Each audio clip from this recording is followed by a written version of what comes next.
ሰላም ጤና ይስጥልን የምትናፈቁ የቻናላችን ቤተሰቦች እንዴት ቆያችሁልን? ዛሬ የ26ኛ ሳምንት የእንግሊዝ ፕሪሚየር ሊግ ጨዋታዎች መደረግ ይጀምራሉ። በቅድሚያ የጨዋታ ጥቆማዎችን ወደ እናንተ የምናደርስ ይሆናል።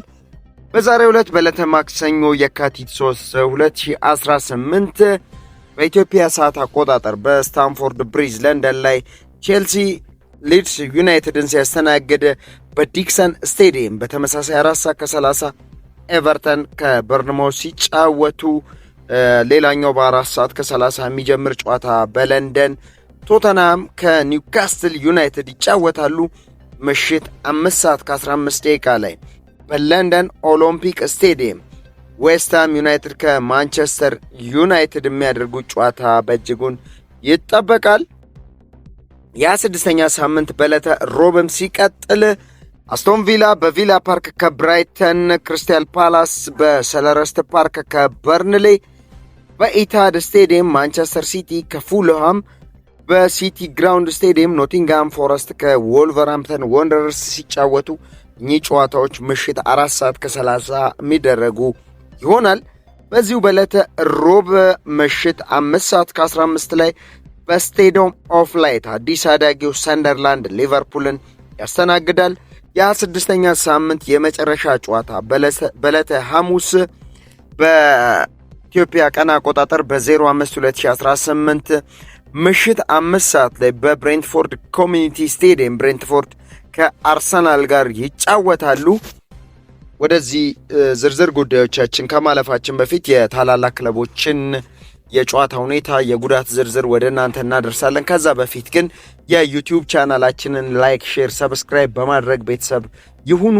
ሐሳብ አስተያየታችሁንም በኮመንት ሴክሽን ላይ አስቀምጡልን።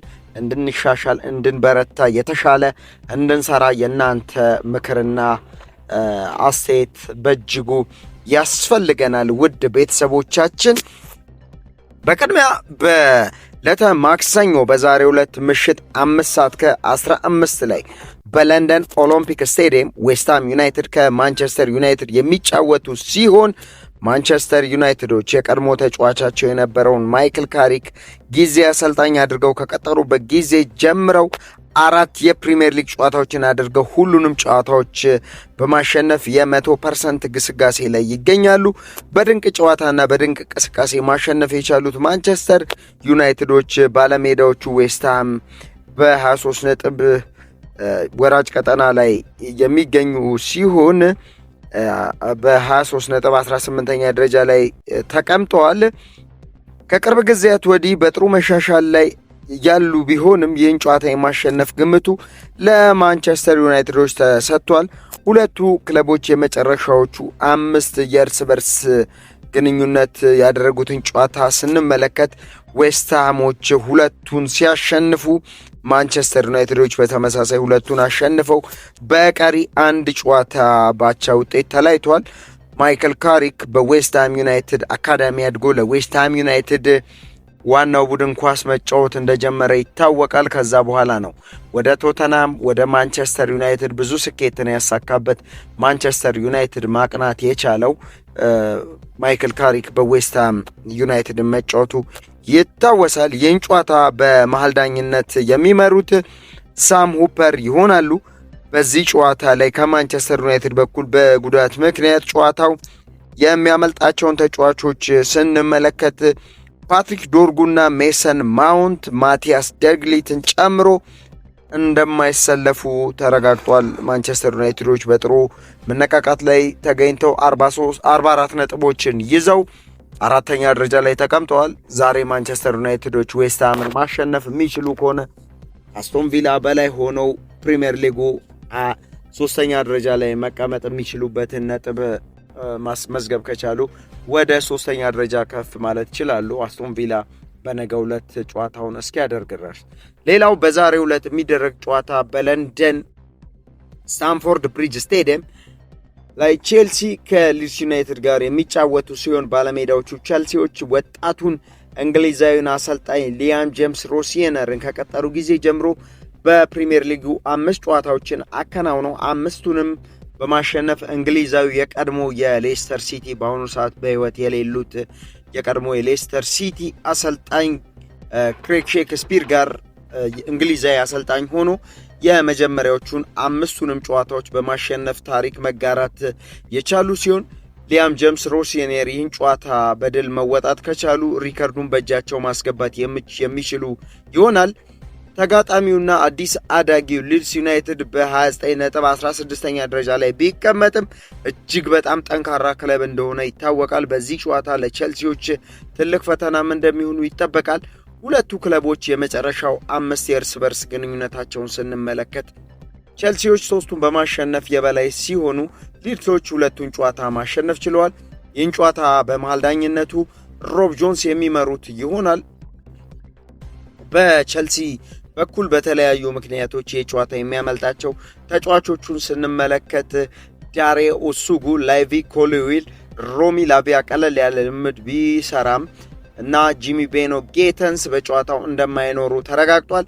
የቶሲን አደረባዮ፣ ጆርጌንሰን፣ አንድሬ ሳንቶስ የጉዳት ሁኔታ አጠራጣሪ ስለሆነ ተጨማሪ ምርመራን ስለሚፈልጉ በዚህ ጨዋታ ላይ የመሰለፍ ድላቸው 50-50 ነው። አጠራጣሪ ሁኔታ ውስጥ ያሉ ተጫዋቾች ናቸው።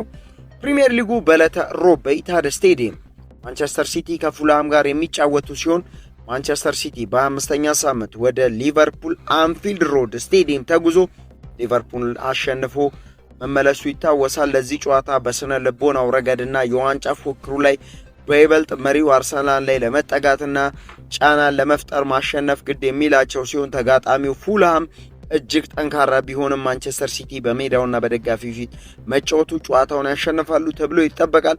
ሁለቱ ክለቦች የመጨረሻዎቹ 5 የእርስ በርስ ግንኙነታቸውን ስንመለከት ማንቸስተር ሲቲ 5ቱንም በማሸነፍ የበላይ ሲሆኑ በመሃል ዳኝነቱ ፖል ቴርኒ ይህን ጨዋታ የሚመሩት ይሆናል።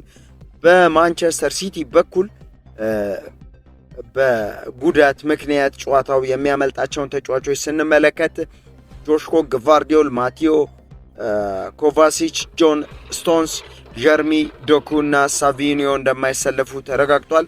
የአብዱል ቃድር ኩሻኖቭ የጉዳት ሁኔታ በሕክምና ክፍሉ የሚወሰን ይሆናል። ምክንያቱም በባለፈው ከሊቨርፑል ጋር በነበረው ጨዋታ መጠነኛ ጉዳት አስተናግዶ እንደነበረ ይታወቃል። ማንቸስተር ሲቲ አርሰናል በዕለተ ሐሙስ እስከሚጫወት ድረስ የነገውን ጨዋታ ማሸነፍ የሚችል ከሆነ ከአርሰናል ጋር ያለውን የነጥብ ልዩነት ወደ 3 ዝቅ ማድረግ ይችላል። 53 በመድረስ አርሰናል 56 ነጥቦችን ይዞ ፕሪሚየር ሊጉን በአንደኛነት ደረጃ እየመራ ይገኛል። ሌላኛው በዚሁ በዕለተ ሮብ በስቴዲየም ኦፍ ላይት አዲስ አዳጊውና ክስተቱ ሰንደርላንድ በ25ኛ ሳምንት በሜዳው አንፊልድ ሮድ በማንቸስተር ሲቲ ሽንፈት የገጠመው ከሊቨርፑል ጋር የሚያደርጉት ጨዋታ ሲሆን ሊቨርፑልና ሰንደርላንድ ተቀራራቢ ነጥብ ላይ መገኘታቸው በመሃል የ3 ነጥብ ልዩነት ብቻ ነው ያላቸው። በቀጣይ ውድድር ዓመት ሊቨርፑሎች ቶፕ 4 ውስጥ ገብቶ ለማጠናቀቅና የአውሮፓ ሻምፒየንስ ሊግ የተሳትፎ ቦታን ለማግኘት እንደዚህ ያሉ ጨዋታዎችን እያሸነፉ መጓዝ የሚጠበቅባቸው ሲሆን ሁለቱ ክለቦች የመጨረሻ 5 የእርስ በርስ ግንኙነታቸውን ስንመለከት ሊቨርፑሎች ሁለቱ ማሸነፍ ሲችሉ በቀሪ 3 ጨዋታዎች አቻ ተለያይተው ማሸነፍ ችለዋል። ይህን ጨዋታ በመሃል ዳኝነት ክሪስ ካቫኛ የሚመሩት ይሆናል። በሊቨርፑል በኩል በቅጣት ምክንያት ዶሚኒክ ሰቦዝ ላይ ስትሬት ቀይ ካርድ ወይም በቀጥታ ቀይ ካርድ ከማንቸስተር ሲቲ ጋር በነበረው ጨዋታ በማየቱ ይህ ጨዋታ የሚያመልጠው ሲሆን ጀርሚ ፍሪምፖንግ፣ አሌክዛንደር አብርሃም ይሳቅ፣ ዲየጎ ሊዮኒ እና ኮኖር ብራድሊ በጉዳት ጨዋታው የሚያመልጣቸው ተጫዋቾች ይሆናሉ። የጆ ጎሜዝ የመሰለፍ ሁኔታ አጠራጣሪ ሁኔታ ውስጥ ይገኛል። በዕለተ ሐሙስ የ26ኛ ሳምንት የመጨረሻ ጨዋታ የሚሆነው ምሽት 5 ሰዓት ላይ በብሬንትፎርድ ኮሚኒቲ ስቴዲየም ላይ ጠንካራው ብሬንትፎርድ የሊጉ መሪ አርሰናልን የሚያስተናግዱ ሲሆን የሊጉ መሪ አርሰናል ያለፉትን 2 የሊጉ ጨዋታዎች 7 ጎሎችን አስቆጥሮ ምንም ግብ ያልተቆጠረበት ሲሆን ባለሜዳው ብሬንትፎርዶች በተከታታይ ጠንካራዎቹን አስቶን ቪላ እና ኒውካስትል ዩናይትድን አሸንፈው መምጣታቸው ለአርሰናሎች ትልቅ ፈተና እንደሚሆኑ ይጠበቃል። አርሰናሎች መሪነታቸውን አጠናክረው ለመሄድ እንደዚህ ያሉ ጠንካራ ጨዋታዎችን ማሸነፍ ይጠበቅባቸዋል። ሁለቱ ክለቦች የመጨረሻ 5 የእርስ በርስ ግንኙነታቸውን ስንመለከት አርሰናሎች አራቱን በማሸነፍ የበላይ ሲሆኑ በአንድ ጨዋታ አቻ ተለያይቷል። ይህን ጨዋታ በመሃል ዳኝነቱ የሚመሩት ቶም ሃሪንግተን ይሆናሉ።